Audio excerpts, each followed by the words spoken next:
Okay, magandang araw mga Lods.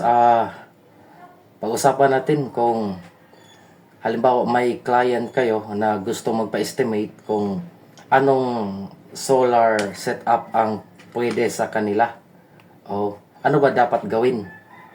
Sa akin mga Lods, tatlo lang kadalasang ginagamit ko. Either sa total electrical bill nila, kunan ko yun ng average daily, at saka pwede bisitahin mo, tingnan mo yung mga appliances nila, kung ilang wattage yung kinoconsume ng mga appliances nila, o kaya ay magdala ka ng watt meter para sigurado, tas i-test mo yung bawat appliances nila kung ilang wattage yung kinukonsumo sa bawat appliances, tapos itotal mo yun, and then yun, gawa ka ng safety factor, mga computation.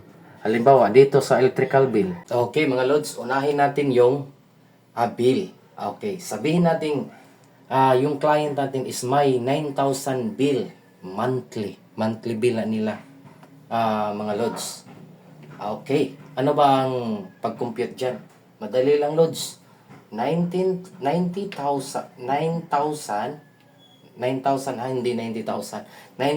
pesos divided by 30 days para makuha natin ang daily consumption ng client natin. So, cancel. And then bring down 0. Yan, 0. Then bring down 0. And then 9 divided by 3. 3. So, daily. Yan, 300 pesos daily ang consumption nila. Oo. So, kung may 15 kilowatt hour tayo, mga Lods, sa grid natin, halimbawa yung Soleco sa amin dito, Leyte, Soleco, or kaya sa Maynila, Meralco, iwan ko lang kung magkano ang kilowatt hour sa Maynila. Basta sa amin, sa Soleco, sabihin na lang natin 15 kilowatt hour. So, ilang kilowatt hour ba ang nakukonsume nila sa bawat araw? So, dalawang pwede gawin natin dyan. Pwedeng ang kilowatt hour i-convert natin into decimal. Pwede natin gawing dito naman yan. May decimal dito yan, kasi whole number yan. So, move since 1,000, kilo means 1,000. So, move 1, 2. 2 places. Magiging 0.015. Yan. Kasi 1, 2, 3 places. 3 places, 1,000 eh. Yan. Pwedeng magiging 0.015. Hindi na kilowatt. Watt hour na. Watt hour. Yan.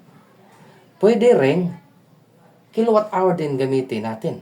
Pero, i-multiply natin pagkatapos ng 1,000. Halimbawa, unahin natin yung kilowatt hour. Ito muna unahin natin. Yan.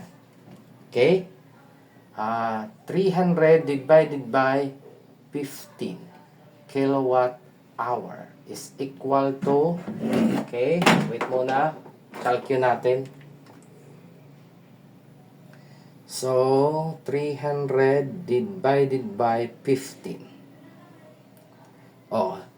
20 kilowatt hour. So, ang dyan is 20 kilowatt hour.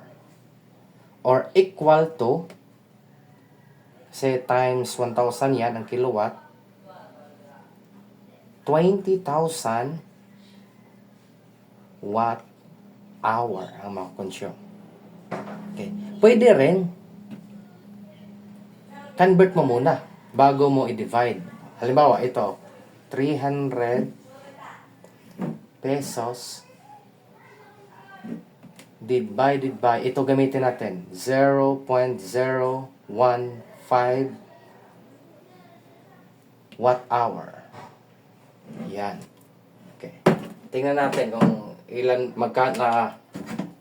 ano ba ang result pag ganyan. 300 divided by 0.015. So, the same. Oo. 20,000 pa rin. Yan. Equal to 20,000 watt hour. The same. So, dalawang proseso sa pag-convert, pero pareha pa rin resulta. Medyo shortcut lang to. Convert into watt hour. Move to 3 places kasi 1,000 yan eh. Move 3 places lang from dyan, papunta dito. Move 3 places. Pwede rin, para hindi kayo malito, kunin mo yung kilowatt hour times 1,000. Mas madali. No? Okay. Since 1,000, 20,000 ang watt hour nila sa isang araw, paano ba natin i-compute yan? Paano ba, ano bang dapat gawin para makuha natin kung ilang solar panel at saka ilang baterya? Okay. Let us say yung baterya natin is 12 volts na lang, 12 volt system. Para di tayo malito. Okay. 12 volt system. 12 volts and then 300 Ah. Yan. 12 volts, 300 Ah. Okay. So, convert mo na yan natin yung 12 volts, 100 Ah into watt hour. Okay. Ilan ba ang 12 volts, 300 Ah into watt hour? Okay. 12 volts times 300. Yun. So, that is 3,600 watt hour. Okay. 3,600 watt hour. Okay. So, i-divide lang to. Diyan. So, 20,000 divided by 3,600 na watt hour.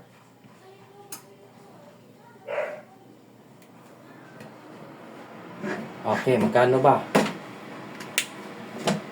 Ilang baterya ba ang bibilhin natin? So, 20,000 divided by 3,600. So, 5.5. Pero, may mga losses yan eh. Ang ginagawa ko kadalasan dyan is times ko. Times, lagyan ko ng 30% na mga losses. So, times 1.3. Okay. Okay. Pwede na. 7 battery. So, pwede na to sa 7 battery. Series. Okay. 7 batteries pala ang mag-consume nila sa isang araw. O, average consumption. Hindi ibig sabihin na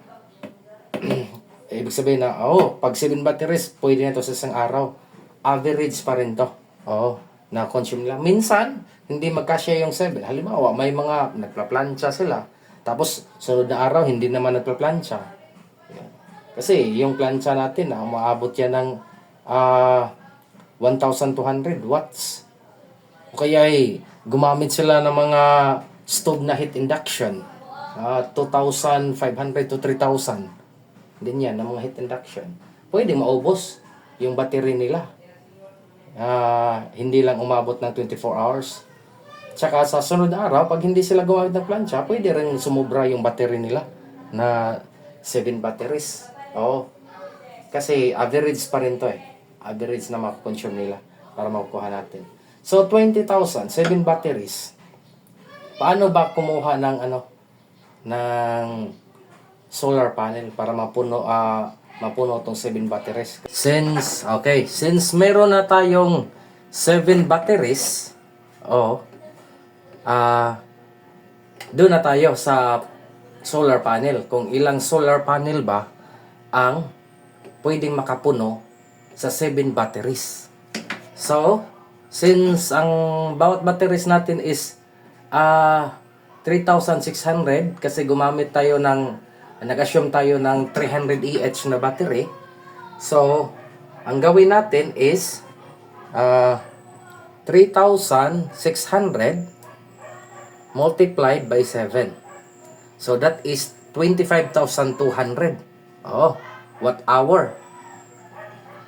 Ilan bang solar panel ang magagamit natin sa ganyan? O ano bang setup? So, equals natin. So, assume na naman tayo na kailangan nating mag-harvest ng enerhiya mula sa araw within 5 hours. 4 to 5 hours. So, sabihin na lang natin 5 hours. So, divided by 5. So, 5 hours. Yung 5 is 5 hours. So, 5,000. Oo. 5,000 or 5 kilowatt ang kailangan nating iset up sa solar panel. Oo. Hindi pa kasama dyan yung mga sabihin naman nating losses or kasi may i-consider pa tayo yung wires from solar panel to battery. No? I-considered pa natin yan. Kung 5 kilowatt lang, hindi mapupuno yung battery natin. So, kadalasan ginagawa ko dyan is multiplied by 1.5. Wait. Equals multiplied by 1.5. So, yan ang gawin ko. 7,000 or mas maganda na 8K. Ito sa battery 7 na yan ang resulta sa battery. 7,000. So since gumagamit tayo ng 1 kilowatt hour, pwede na lang dagdagan natin ng plus sabihin na lang natin plus 2K. Plus 2K. So 9K or 10 kilowatt. 10 kilowatt yung 10 kilowatt yung final natin. 10 kilowatt yung solar setup natin. Pag upgrade kasi mas magasto. Kasi yung 2K dito, yung 2K diyan para sa bahay mo, yung daily na kinokonsume mo. Oo. At saka yung 7,000 para sa battery. 7,560. Para while nag-charge yung battery, pwede ka rin gumamit ng 2K na load, which is sobra-sobra naman. Sobra naman sa daily consumption mo. Yun lang. And then, para sa akin, mas magasto to, yung off-grid. Mas maganda yung pag malaki yung bahay mo, tie grid na lang. Kasi yung return of investment mo, lalo na pag may mga tindahan ka, gaya ng client ko, 9,000 pesos daw. Tapos may tindahan siya, may chiller, may ref, may aircon.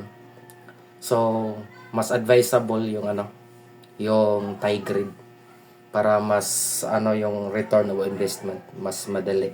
No?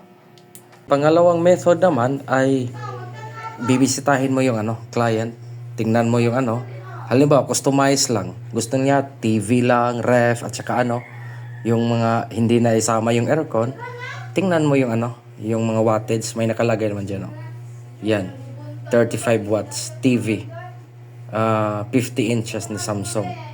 Tapos ipang-add mo yung lahat ng mga appliances.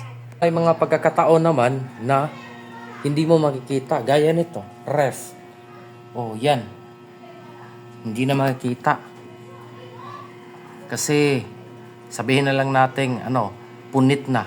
Pero sa case na to, meron namang nakikita na rated power 100 watts. Halimbawa, pag na punit yan, nabura yan. So, ano bang paraan? Yun ang pangatlong paraan na ginagamit ko. yung gagamit tayo ng watt meter. Ito yung pangatlong paraan ko, mga loads. Gumawa ako ng watt meter at saka may saksakan. Kasi mayroon namang nagpapa-install na sinasabi nila, gusto ko ganito lang, ang lagyan mo ng solar, yung ref, tsaka makapag-TV kami kahit wala na yung aircon, tsaka yung ilaw, oh, and then yung mga maliliit na mga appliances like plancha, rice cooker. Ito yun. Test natin kung paano gumagana yung natin. Ito yung yung nasa labas yung natin sensor na watt meter. Tapos pag nakuha mo na yung wattage, lahat ng ng appliances, i-add mo lang. Tapos compute na rin. Okay, halimbawa ito, try natin yung ref. Tanggalin natin yung ref. Okay? Then, saksak natin dito yung ref. Tsaka, saksak natin yung watt meter natin. Yun.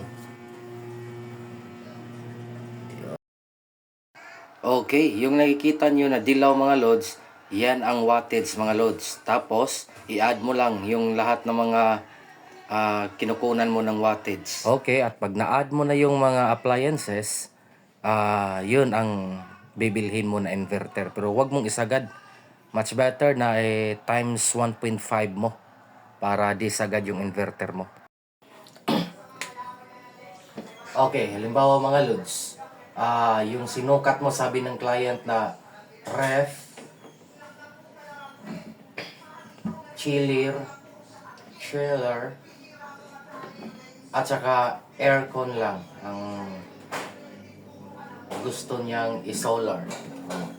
So yung aircon, 1 HP. 1 HP. Okay. So yung nasukat mo yung ref, yung wattage niya is, sabihin na lang natin 96 watt. Okay, yung chiller is, pagsukat ng chiller is 130 watts.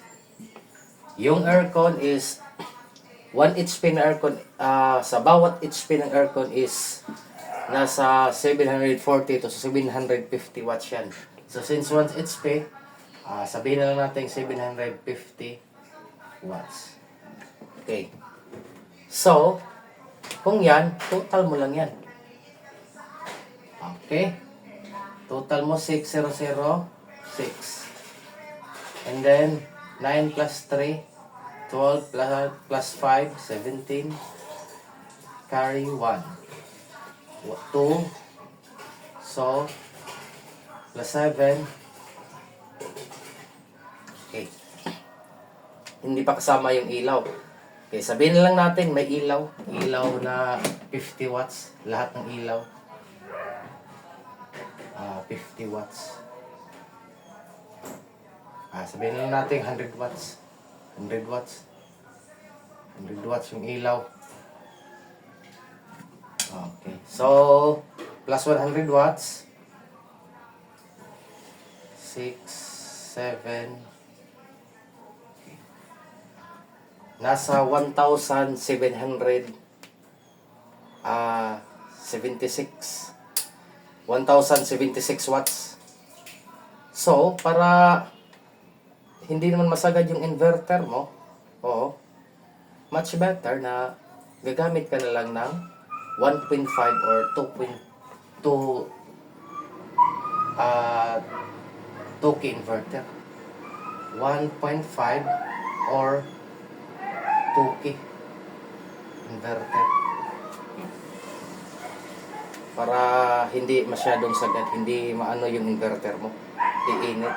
1.5K, kaya na yan. Kaya na yan sa 1.5K na inverter. Yung ganyang setup.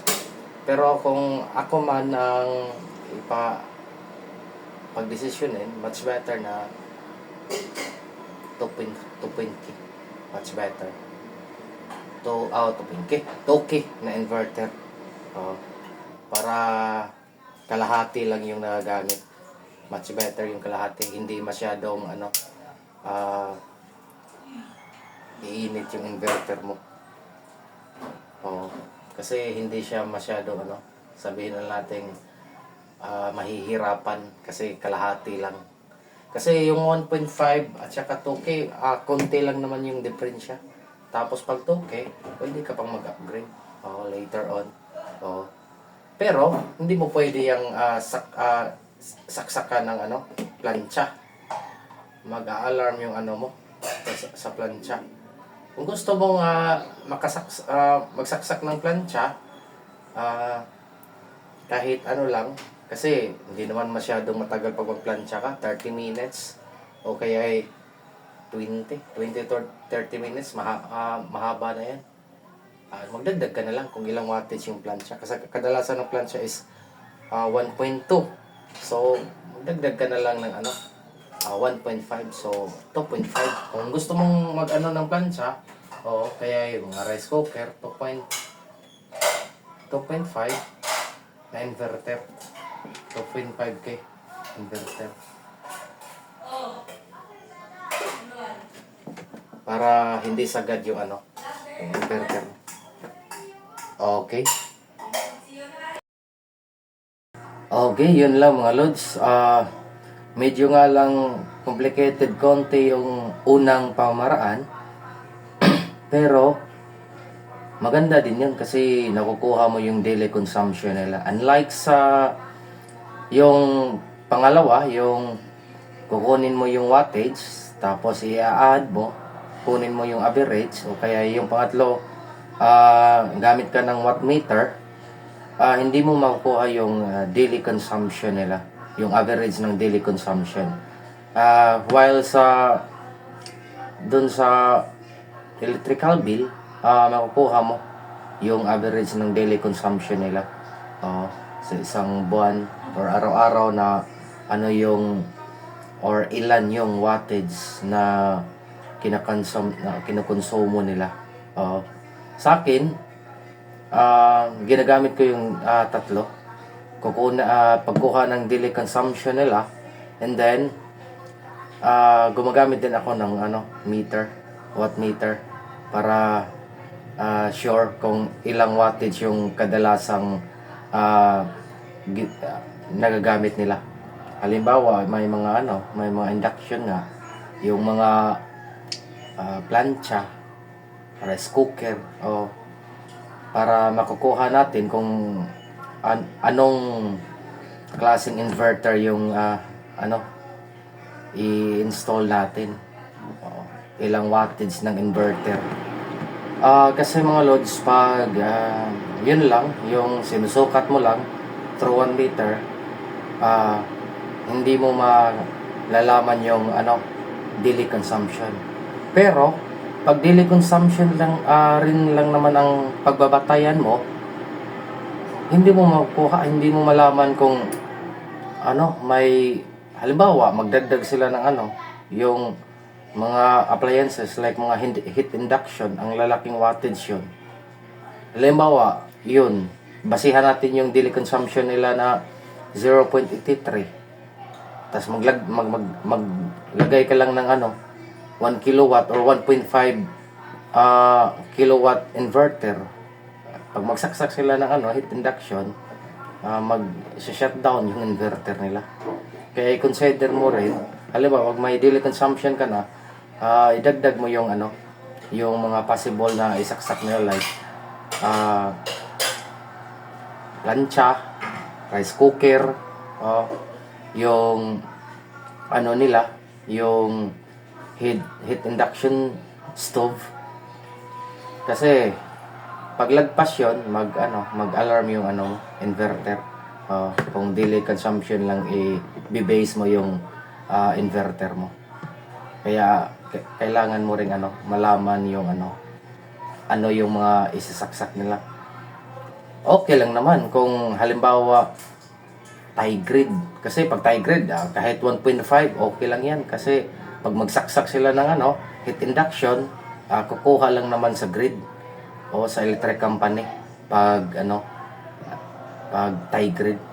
Yun nga ang mas maganda pag tie grid. Less hassle yung tie grid compare sa off grid. Oo. Yung hybrid mas maganda rin kasi parang pinagsamang tie grid tsaka off grid yun. Oo. Less hassle din. Yung off grid mas ano talaga yun, mas hassle yun. Dami mo i-considered sa pag-set up mo compare sa tie grid at saka hybrid. Kaya kung pagpipiliin ako kung alin ang mas maganda sa tatlo.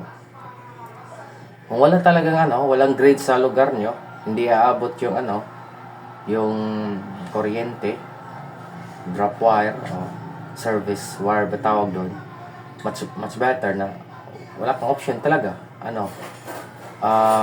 off grid lang. Pero pag may grid naman, makaabot yung grid, tie grid kasi maliban sa mura, less hassle, tas yung inverter mo, pwede lang mababa yung inverter mo. Kasi pag di na kaya ng inverter, matik kasi mag-fill in or kanang compensate yung mag-compensate yung grid or kaya electric company. Hindi naman ako expert mga lods. Kung may mali man sa video ko, pwede lang naman maka-comment. Comment lang mga lods. At saka i-correct nyo. Para matuto rin ako at saka yung ibang manonood. Okay, maraming salamat mga lods. Happy New Year!